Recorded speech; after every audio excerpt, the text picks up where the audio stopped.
ജനാബ് യഹിയ തളങ്കരയുടെ വീട്ടിലാണ് ഞങ്ങളുള്ളത്. കണ്ടില്ലേ, ഒരുപാട് മെഡലുകളും ട്രോഫികളും ഒരുപാട് കബാർഡ് നിറയെ പുസ്തകങ്ങളാണ്, നോവലുകളും. അത്രക്കും ഒരു കാരുണ്യ പ്രവർത്തനത്തിൻ്റെ അങ്ങേയറ്റമാണ് ജനാബ് യഹിയച്ച. 20 ദിവസം മുമ്പ് ഹോസ്പിറ്റലിൽ അഡ്മിറ്റായിരുന്നു.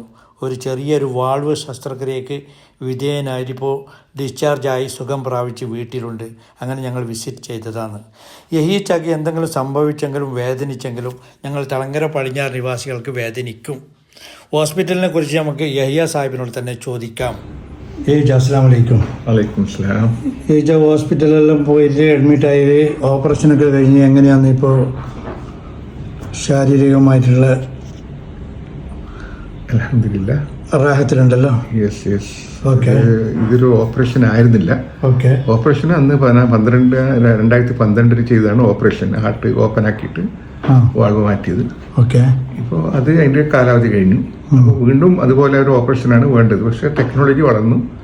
ഇന്ന് പുതിയ ടെക്നോളജി വരുമ്പോൾ അത് നമ്മൾ യൂസ് ചെയ്യാൻ വേണ്ടിയിട്ടുള്ള അതിൻ്റെ ഒരു പരിശ്രമം നടത്തി കാലിലെ കൂടിയിട്ട് ആണ് ഈ വാൾവ് ഇപ്പോൾ കയറ്റിയിട്ടുള്ളത്. മുമ്പ് ഓപ്പൺ ആയിട്ടാണ് സർജറി. ഇപ്പോൾ അതല്ല, ഇപ്പോൾ പുതിയ ടെക്നോളജിയിൽ കൂടിയിട്ട് ഈ ചെയ്തുകൊണ്ടുണ്ടായെന്ന് വെച്ചാൽ അന്ന് ഏകദേശം 6 മാസം ഹോസ്പിറ്റലിൽ പെരയിലായിട്ട് കിടക്കേണ്ട വന്നു. ഇപ്പോൾ 6 ദിവസം അതിൻ്റെ ഹോസ്പിറ്റലിൽ കിടക്കേണ്ട വന്നിട്ടുള്ളൂ.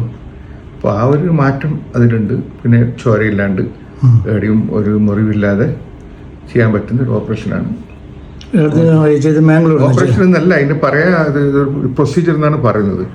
അപ്പോൾ ഇത് മാംഗ്ലൂരിൽ നമ്മുടെ ഇന്ത്യൻ ഹോസ്പിറ്റലിലെ ഡോക്ടർ യൂസുഫ് കുംബ്ലെ. അപ്പോൾ ഒരുപാട് ഞാൻ ഇതിനെപ്പറ്റി കുറേ പഠിച്ചു. ആദ്യം പല സ്ഥലത്തുനിന്നും എൻക്വയറി ചെയ്തു. പല ഹോസ്പിറ്റലും പല സ്റ്റേറ്റിലുമായിട്ട് ഞാൻ പഠിച്ചിരുന്നു. അവസാനം യൂസുഫിൻ്റെ അടുത്ത് പോയിട്ട് ചോദിച്ചു. അപ്പോൾ യൂസുഫും ധൈര്യത്തിൽ ചെയ്യാന്ന് പറഞ്ഞു. പിന്നെ ഞാനങ്ങ് മൂടി. നാട്ടിൽ തന്നെയല്ലേ, അൽഹംദുലില്ലാ ഒരു പ്രശ്നമില്ലാണ്ടൊക്കെ എല്ലാം നന്നായിട്ട് ചെയ്ത്. നല്ല ഹോസ്പിറ്റലാണ്, നല്ല ഡോക്ടേഴ്സാണ്, നല്ല ട്രീറ്റ്മെൻറ്റാണ്. പലർക്കും പല അഭിപ്രായം ഉണ്ടാവും. എൻ്റെ സമയത്തോളം എനിക്ക് ഏറ്റവും നല്ലൊരു ഹോസ്പിറ്റലായിട്ടാണ് എൻ്റെ കാഴ്ചപ്പാടിൽ.